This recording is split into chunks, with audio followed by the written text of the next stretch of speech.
हैं और मेरे साथ इस प्रोग्राम को आप तक पहुंचाने के लिए लगातार स्टूडियो में मौजूद हैं। खुशामदीद, मैं हूं आसिफ रशीद। सामीन नाजरीन, आज बड़ी अहम खबरें, कुछ बातें, कुछ मालूमातें आपके सामने रखनी है। सरकार की खबर आपको बतानी है, सरकार की नाकामियां आपके सामने रखनी है। फिर आज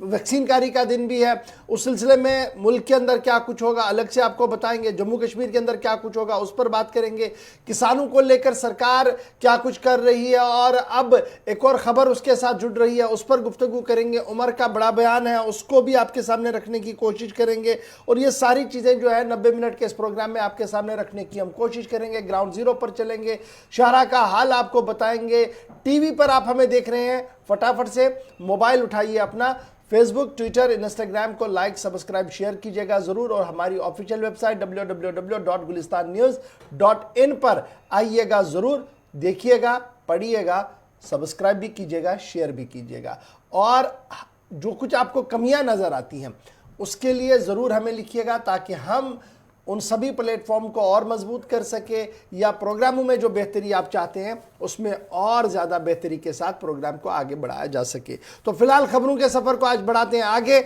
और सबसे पहले बात आज करते हैं मुल्क के अंदर कोरोना वायरस के खिलाफ जंग की, क्योंकि आज का दिन मुल्की सतह पर काफ़ी अहम है। दो हिस्सों में इस खबर को हम आपके सामने रखेंगे। पहले मुल्की सतह पर क्या कुछ हो रहा है उस पर गुफ्तगू करेंगे, और फिर दूसरे पड़ाव पर हम जम्मू कश्मीर जब आएंगे तो आपको जम्मू कश्मीर का हाल भी वहाँ पर बताएंगे कि कोरोना के हवाले से क्या कुछ हो रहा है। लेकिन आज की बात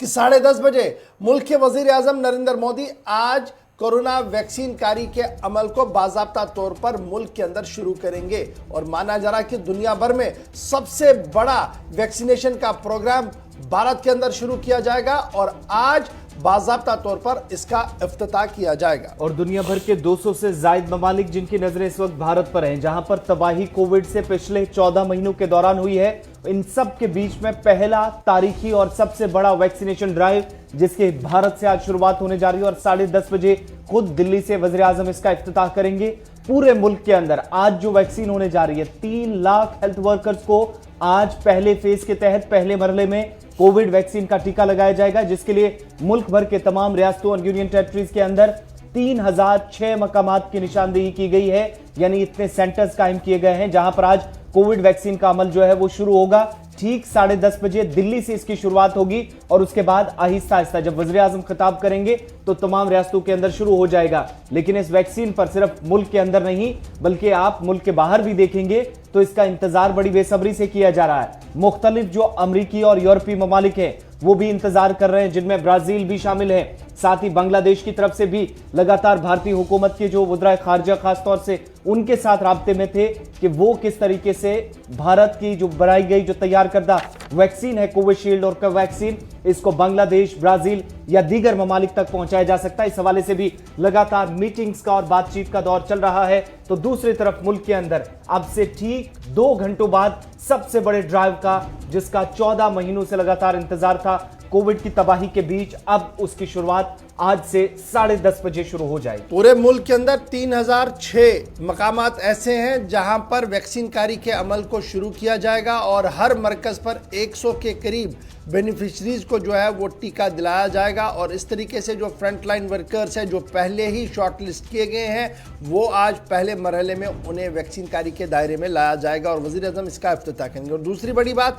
इसके साथ साथ इस पहले मरहले को जब हम देखते हैं तो तकरीबन 2900 कोल्ड चेन पॉइंट CCPs बनाए गए हैं। 2900 CCPs पूरे मुल्क के अंदर है। 240 वॉक इन कूलर्स बनाए आज के दिन के लिए रखे गए हैं। 70 वॉक इन फ्रीजर्स होंगे। 45,000 आइस लाइन रेफ्रिजरेटर्स होंगे। 41,000 डीप फ्रीजर्स होंगे, और 300 सोलर रेफ्रिजरेटर्स आज काम करेंगे पहले दिन में। क्योंकि इससे पहले आपको याद होगा कि पल्स पोलियो को लेकर भी दुनिया भर की सबसे बड़ी मुहिम भारत के अंदर ही शुरू हुई थी, और जिस तरीके से उस मुहिम को लिया गया और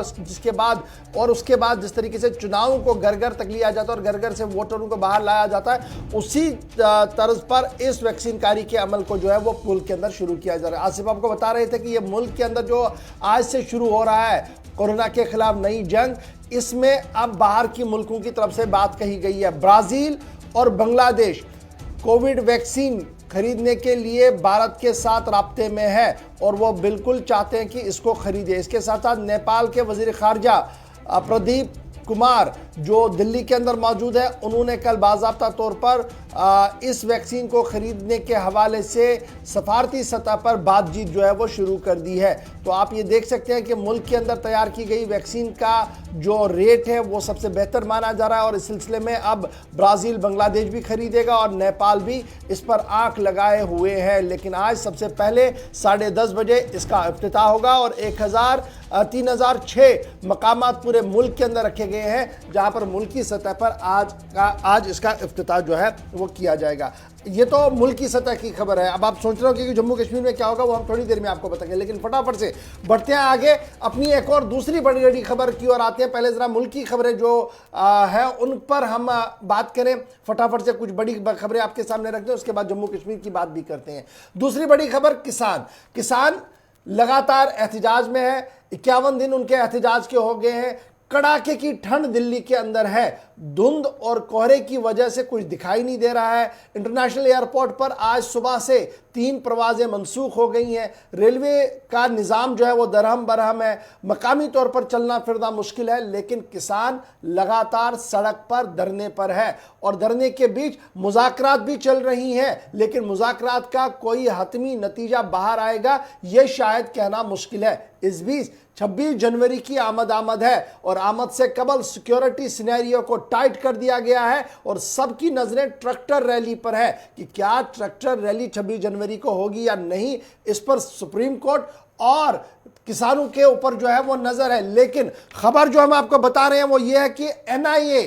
कौमी तहकीकाती एजेंसी NIA की तरफ से अब समन जारी किए जा रहे हैं। बड़ी खबर हम आपको बता रहे हैं कि NIA ने मुख्तलिफ किसान नेताओं को जो दिल्ली के अंदर लाइन अप किए हुए हैं, एहतिजाज कर रहे हैं, उनके खिलाफ समन जारी किए हैं और उनमें वो लोग भी शामिल है जो सरकार के साथ बराह रास्त मुज़ाकरात कर रहे हैं। और 40 से ज्यादा जो किसान तंजीमों के लीडरान हैं, उनमें से कई लोगों के फहरिस्त में नाम है जिनके नाम नोटिस कौमी तहकीकाती एजेंसी का गया है और बताया जा रहा है कि इस किसान तहरीक के साथ उन लीडरों का बराह रास्त इस वक्त भी कनेक्शन है। वो इस वक्त भी लगातार एहतिजाज सरकार के खिलाफ कर रहे हैं। लेकिन दूसरी तरफ कल यानी 17 जनवरी को बहुत सारे लीडरान का ऐसा नाम जिनको NIA की तरफ से नोटिस जारी किए गए हैं, NIA के हेडक्वार्टर में उन्हें तलब किया गया जहां पर उनसे मजीद पूछताछ होगी। यानी जिस चीज का खदशा जाहिर किया जा रहा था बहुत सारे लोगों की तरफ से, और कल भी आपको ये बताते चले मीटिंग के बाद किसान लीडरों ने इसी चीज का जिक्र किया कि सरकार को कन्फ्रंट इस मामले पर किया गया कि अगर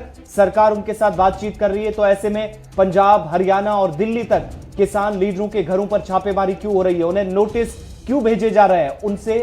कौमी तहकीकाती एजेंसी के जरिए पूछताछ क्यों कराई जा रही है। ये इल्जाम कल उनकी तरफ से आयद किया गया। लेकिन इस बीच इन सब के बीच इल्जामात, सवाल और जवाबों के सिलसिले के बीच जो NIA की तरफ से नोटिस जारी किए गए हैं, इस पर अब कल उन्हें दिल्ली हेडक्वार्टर पर किसान लीडरान को तलब किया गया है जहां पर उनसे मजीद पूछताछ होगी। कौमी तहकीकाती एजेंसी ने बलदेव सिंह सिरसा को कौमी तहकीकाती एजेंसी के दफ्तर में 17 जनवरी को हाजिर होने के लिए कहा है और उन पर यह इल्ज़ाम है कि SFJ जो है उनके साथ, जो SFJ ममनुआ तंजीम है, उनके साथ उनके राब्ते हैं और माहौल अमन कानून की सूरत हाल को दिल्ली के अंदर दरहम बरहम करने और हुकूमत के ख़िलाफ़ उकसाने के लिए SFJ जो है वो दरपर्दा साजिश कर रही है और उसमें बलदेव सिंह सिरसा का इस वक्त जो है वो कौमी तहकीकाती एजेंसी की तरफ से जो है उन्हें बुलाया गया है। न सिर्फ अब इतना बल्कि किसान नेताओं की तरफ से कहा गया कि न सिर्फ बलदेव सिंह सिरसा बल्कि आधे दर्जन से ज़्यादा और लोगों को भी नोटिसें मिली हैं जिन्हें 17 जनवरी को हाजिर होने के लिए कहा गया है। और जब ये मामला सामने आया, कल रात देर गई जब ये खबर सामने आई कि कौमी तहकीकाती एजेंसी ने 17 तारीख को मुख्तलिफ किसान नेताओं को अब तलब किया है या उन लोगों को तलब किया है जो वहाँ पर इंतजामात को चलाते हैं, तो उसके बाद किसान नेताओं की तरफ से साफ कर दिया गया है कि हुकूमत अब इंतकाम गिरी पर आ गई है और हुकूमत के पास जब कुछ भी नहीं है तो अब इदारों का नाजायज़ इस्तेमाल किया जा रहा है और इस तरीके की खदशात और इस तरीके की बात कल से ही वो लगातार कह रहे थे। और अब 17 तारीख को कौमी तहकीकाती एजेंसी ने मुख्तलिफ लोगों को अपने हेडक्वार्टर में तलब किया है, जिन पर यह इल्ज़ाम है कि सिख फॉर जस्टिस ममनुआ तंजीम के साथ उनके राब्ते हैं और दिल्ली के अंदर अमन कानून की सूरत हाल को ख़राब करने के लिए इस तंजीम की तरफ से मुख्तलिफ प्रोग्रामों को हाथ में लिया गया है, जो मुख्तलिफ लोगों की तरफ से इम्प्लीमेंट करवाया जा रहा है। तो बड़ी खबर कि कौमी तहकीकाती एजेंसी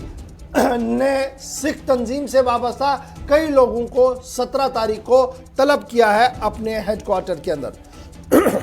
चलिए बढ़ते हैं आगे। बात अब किसानों की जब हो रही है तो यहां पर आपको जम्मू कश्मीर के साबिक वज़ीर आला और नेशनल कॉन्फ्रेंस के नायब सदर उमर अब्दुल्ला का भी एक बड़ा बयान, एक बड़ी बात उनकी बताते हैं जो इसी किसान तंजीम इस तहरीक के साथ उन्होंने जोड़ कर की है। और किसान तहरीक पर उमर अब्दुल्ला का बयान सामने आया है कि सुप्रीम कोर्ट की तरफ से जम्मू कश्मीर के मामले पर खामोशी क्यों है। अगर किसान तहरीक के इस मामले पर 50 रोजा तहरीक पर अगर वो कमेटी तश्कील करने के लिए हिदायत दे सकता है, इस पर बार बार समाअत हो सकती है, तो दूसरी तरफ जम्मू कश्मीर का मामला जो खुसूसी हैसियत का है उस पर खामोशी क्यों, उस पर भी इसी तर्ज पर समाअत होनी चाहिए। और आइडिया एक्सचेंज प्रोग्राम के दौरान जहां उमर अब्दुल्ला अपने इन ख्यालात का इजहार कर रहे थे, वहां पर उन्होंने कहा कि किसानों की तर्ज पर सुप्रीम कोर्ट जम्मू कश्मीर के मामलात को भी सामने रखकर इन पर समाअत करे। सुप्रीम कोर्ट पर आइडिया एक्सचेंज प्रोग्राम के दौरान कल जब उन्होंने अपने ख्यालात का इजहार किया तो उन्होंने साफ कर दिया कि सुप्रीम कोर्ट ने जिस तरीके से किसानों के मामले पर सुनवाई की है उसी तरीके का बर्निंग इशू जम्मू कश्मीर का भी है। और सुप्रीम कोर्ट को चाहिए कि जम्मू कश्मीर 35 से 370 वाला मामला जो है उस पर भी जल्दी से सुनवाई हो। ताहम उन्होंने साफ कर दिया कि उन्हें उम्मीद है कि सुप्रीम कोर्ट उस मामले को लेगा और आगे बढ़ेगा। अब बड़ा इंपॉर्टेंट इस वक्त ये है कि जब ये मामला उमर अब्दुल्ला की तरफ से सामने रखा गया तो इसमें तवारीखी पश मंज़र क्या कुछ है, तो वो भी आप ज़रा सुन लीजिएगा। चीफ जस्टिस रंजन गोगोई साहब ने 29 अगस्त साल 2019 में इस पिटीशन को सुना था जो मुख्तलिफ सियासी जमातों की तरफ से इसके हक़ में और इसके ख़िलाफ़ में लगाई थी, सुना। उसके बाद इसको रेफ़र किया गया 5 जजों वाली बेंच को, जिसमें जस्टिस एन.वी. रमन्ना भी थे। उस मामले को सुना गया 1 अक्टूबर 2019 को, जिसके बाद ये पॉइंट रेज किया गया कि ये 5 के बदले आईनी बेंच जो 7 रुकनी बेंच है उसको रेफ़र किया जाए। और 2 मार्च 2020 को ये फैसला लिया, ये बात जो है वो सामने आई थी कि इसको जो है आगे लिया जाए। और उसके बाद लगातार पिटीशन जो है, दरख्वास्तें जो हैं वो दे दी गई सुप्रीम कोर्ट के सामने कि इसमें जो सुनवाई है जल्दी से हो, लेकिन अभी तक कोई बड़ा फैसला जो है वो नहीं लिया गया। अब ये बड़ा फैसला इस पर सुनवाई का क्यों नहीं हुआ है, उसके पीछे सुप्रीम कोर्ट के जो ज़राया बता रहे हैं वो ये है कि कोविड-19 की वजह से बहुत सारे मामले जो है वो नहीं उठ पा रहे हैं और बड़ी मुश्किल से कुछ मामले चले थे। लेकिन शायद अब मामला तेजी के साथ आगे बढ़ेगा, क्योंकि लगातार एक के बाद एक पिटीशन जो है, दरख्वास्तें जो है वो सुप्रीम कोर्ट के सामने चली गई हैं दोबारा, जिसमें यह कहा गया कि इस अहम तरीन मामले पर सुनवाई होनी चाहिए। और अब देखना यह होगा कि किस तरीके से सुप्रीम कोर्ट में यह मामला जो है वो आगे बढ़ेगा। लेकिन इस बीच जब उमर अब्दुल्ला ने बयान दिया है तो गर्माहट न सिर्फ दिल्ली के अंदर देखने को मिल रही है बल्कि जम्मू कश्मीर की सियासत के अंदर भी इस पर गर्माहट जो है वो दोबारा देखने को मिल रही है। तो उमर का बयान किसानों के ये बयान उस वक्त आया है जब सुप्रीम कोर्ट किसानों के मामले पर कमेटी बना रहे हैं। कमेटी के सामने किसान जाए नहीं जाए वो दूसरी बात है, लेकिन मामला सुप्रीम कोर्ट की नोटिस में और सुप्रीम कोर्ट मॉनिटर कर रहा है हर एक मामले को। तो उमर का मानना है कि जम्मू कश्मीर के मामले को भी सुप्रीम कोर्ट इसी तरीके से देखे, क्योंकि वहां पर भी इंसानी हकूक की पामालियां जो है, सियासी पामालियां जो है वो हुई है और उन सियासी पामालियों पर रोक लगाने के लिए उस कानून को कलअदम करार दिया जाए जो ऐवान की तरफ से बनाया गया, या कोई ऐसा निज़ाम बनाया जाए, उस कानून पर रोक लगाई जाए जब तक ना कोई हतमी फैसला आ सके। तो ये बात सियासी एतबार से काफ़ी अहम, और ये बयान उस वक्त सामने आया है जब जम्मू कश्मीर के अंदर सर्दी काफ़ी ज़्यादा है, लेकिन बयान आने के बाद गर्माहट जो है वो काफ़ी ज़्यादा देखने को मिल रही है। तो बात जम्मू कश्मीर की हमने शुरू कर दी है, तो आपको एक और बात भी बताते चले, एक और बड़ी खबर की ओर भी आपको लिए चले, क्योंकि आर्मी डे की तकरीब कल पूरे मुल्क के अंदर बनाई गई और इस बीच उधमपुर बेस कैंप पर भी तकरीब का एहतमाम हुआ है। क्या कुछ खबर है, आसिफ आपको तफसील के साथ बताएंगे। जी जहां दिल्ली के अंदर सबसे बड़ी तकरीब थी, तो जम्मू कश्मीर के अंदर भी आर्मी डे पर सबसे बड़ा प्रोग्राम उधमपुर के अंदर हुआ। और इस बीच शुमाली कमान के सरबराह वाईके जोशी की तरफ से एक बड़ा बयान इस तकरीब के मौके पर कि जम्मू कश्मीर की खुसूसी हैसियत 370 के खात्मे के बाद जो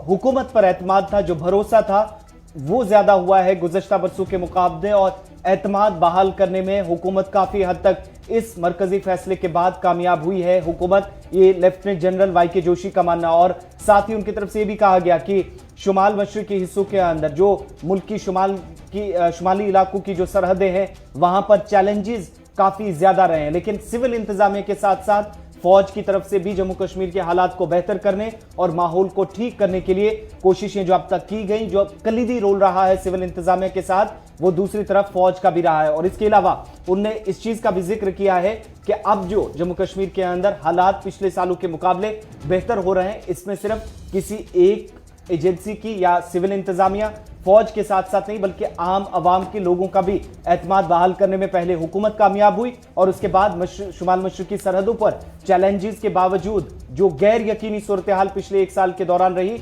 उन सब से निपटने के लिए फौज भी काफी हद तक तैयार हुई, क्योंकि आम आवाम की तरफ से, लोगों की तरफ से, सिविलियन की तरफ से जम्मू कश्मीर के अंदर फौज को और सिविल इंतजामिया को भरपूर ताउन लेफ्टिनेंट जनरल वाईके जोशी के मुताबिक मिला है।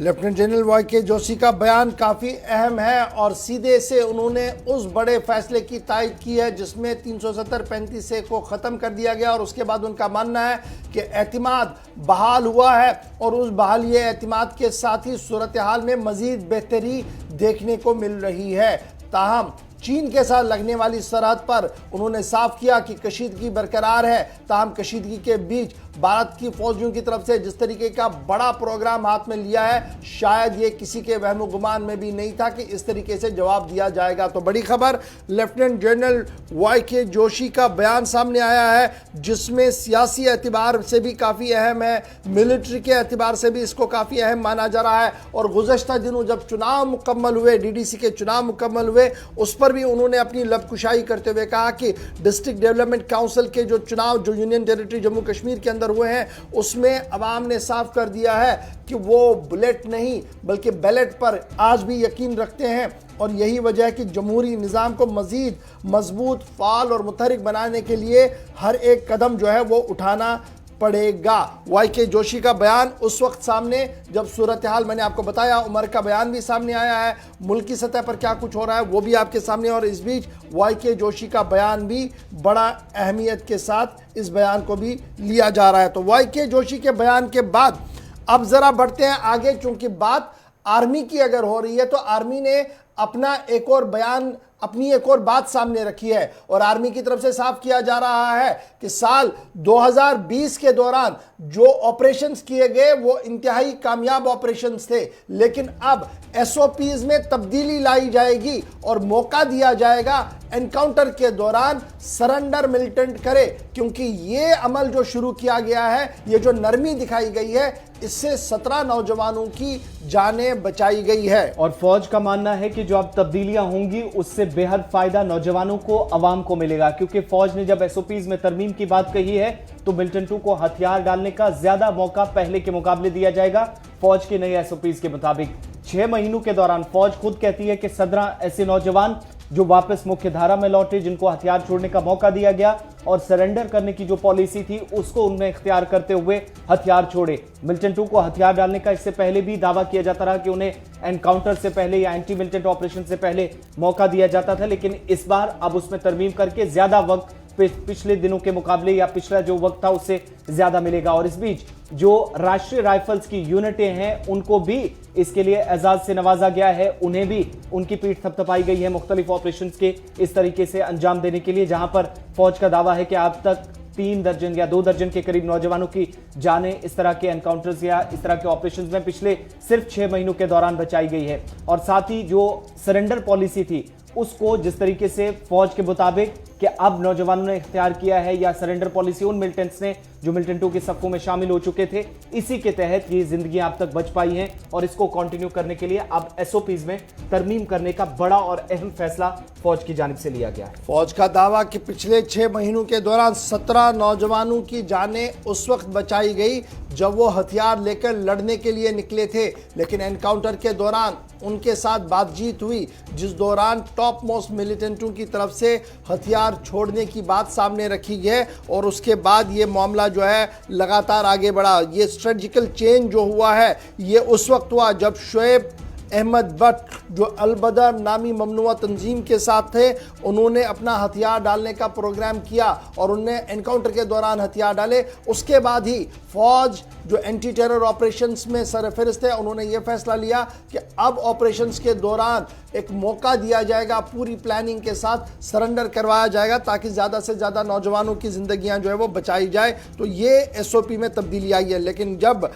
एसओपीज़ की बात तो हम आपको बता रहे हैं, लेकिन आर्मी डे के मौके पर जम्मू कश्मीर के अंदर काम कर रहे हैं 50 राष्ट्रीय राइफल, 44 राष्ट्रीय राइफल, 42 राष्ट्रीय राइफल और 34 राष्ट्रीय राइफल जो फोर फ्रंट पर है विक्टर फोर्सेस के साथ एंटी मिलिटेंट ऑपरेशंस के दौरान, उन्हें कल एजाज से भी नवाजा गया है और ये एजाज जो है उनको दिया गया है। COAS जो कमांडेशन है वो इन चारों यूनिटों को कल दी गई है क्योंकि उनका मानना है कि chief of army staff unit citation जो है ये इन्हें मिली है सिर्फ इसलिए कि इन यूनिट्स ने कारकर्दगी में काफ़ी बेहतरी की है, न सिर्फ शुमाली कश्मीर में बल्कि जनूबी कश्मीर के मुख्तलिफ इलाकों के अंदर भी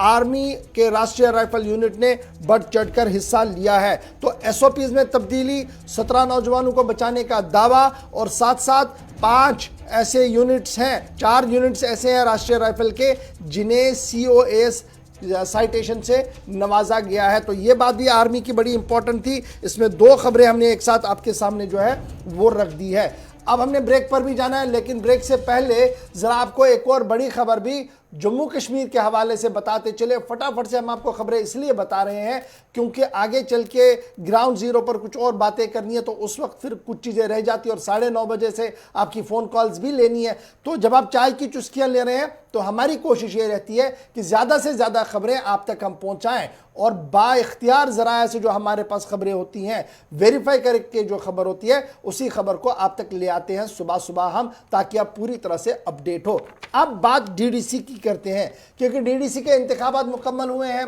और इलेक्शन कमीशन की तरफ से बाज़ाब्ता तौर पर नोटिफिकेशन सामने आया कि जो जीते हैं अब इसमें एक और अमल आगे बढ़ाना है, चेयरमैन के इंतखाब करने हैं और चेयरमैन के इंतखाब से कबल जो पंचायती राज एक्ट है उस एक्ट को बराए लाते हुए अब हुकूमत ने एक और बड़ा फैसला भी लिया है। पंचायती राज एक्ट के तहत जम्मू कश्मीर इंतजामिया की तरफ से फैसला लिया गया है और इंतजामिया ने DDCs के लिए ये बड़ा और अहम फैसला लिया है। बड़ी तब्दीली के तौर पर इसे देखा जा रहा है, जहां एडिशनल कमिश्नर अब समाअत करेंगे जो मामलात होंगे या 7 रोज के अंदर जो DDCs हैं उनको शिकायत दर्ज करवानी होगी। अगर उन्हें कोई भी एतराज कहीं पर होगा तो वो एडिशनल कमिश्नर के पास 7 दिनों के अंदर जाएंगे, अपनी बात रखेंगे, शिकायत दर्ज कराएंगे और उसके बाद इस पर कार्रवाई होगी। यानी एडिशनल कमिश्नर के पास अब ये इख्तियारात होंगे कि वो DDCs की जो मुंतखबा अवामी नुमाइंदे हैं, मेंबरान हैं, उनकी शिकायत को सुनेंगे, उस पर फैसला या उनकी मुश्किलात का इजाला करेंगे। पंचायती राज एक्ट के नफाज के तहत इसको भी ये कार्रवाई जो है अमल में लाई गई है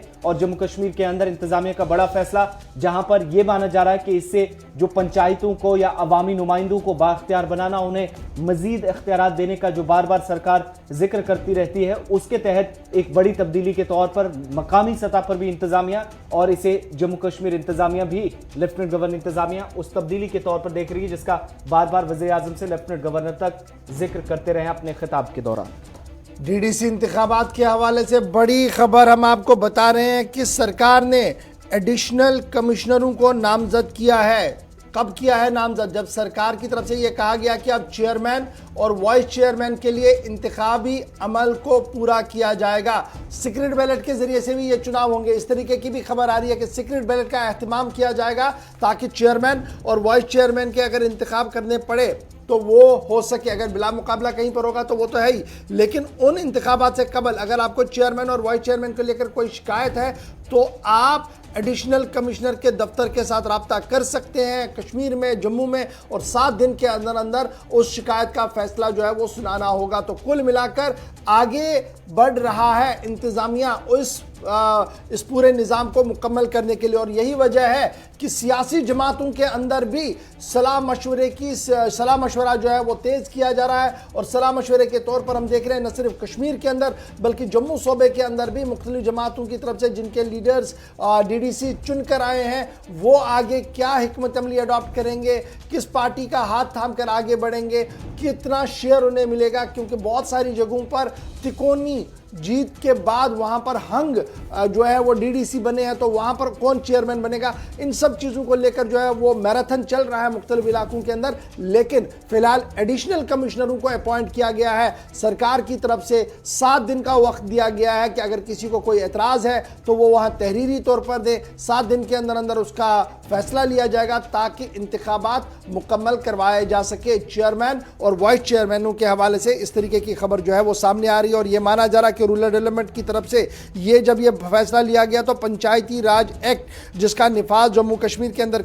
हो गया है, उसी के तहत जो है ये फैसला लिया गया कि एडिशनल कमिश्नर दोनों सूबों के अंदर, कश्मीर के अंदर और जम्मू के अंदर, वो देखेंगे जी चेयरमैन और वाइस चेयरमैन के डीडीसी के इंतखाबात से कबल या उस दौरान अगर कोई शिकायत है तो वहां पर वो जा सकते हैं। तो ये बड़ी इंपॉर्टेंट बात है क्योंकि चेयरमैनों का इंतखाब अब बहुत जल्द होगा, नोटिफिकेशन जारी हो रही है, कुछ चीज़ें क्लियर भी हो गई हैं, और इस सिलसिले में रूरल डेवलपमेंट डिपार्टमेंट की तरफ से हर दिन एक नई बात भी सामने आ रही है। तो बात अब ज़रा आगे, अब बड़ी अहम बात आपसे करेंगे। चलिए, कहा जा रहा कि पहले ब्रेक के लिए रुके, यानी बड़ी खबर से पहले ब्रेक पर जाएंगे, ब्रेक के उस पार आएंगे तो बात करेंगे शाहरा की कि शाहरा सांस लेने के काबिल है या अभी आईसीयू में है, और अगर आईसीयू में है तो कितने दिन लगेंगे बाहर आने में। कल से लगातार पिछले कई दिनों से ही हम आपको ग्राउंड जीरो पर लिए चलते हैं, लगातार आपको खबर बताते हैं, लेकिन ब्रेक के बाद आएंगे तो एक अच्छी खबर से आपको रूबरू करवाएंगे कि शाहरा का क्या हाल है और आगे क्या कुछ होने वाला है। इस पर हम गुफ्तगू करेंगे छोटे से ब्रेक के फौरन बाद। आरिफ को ले लो ना।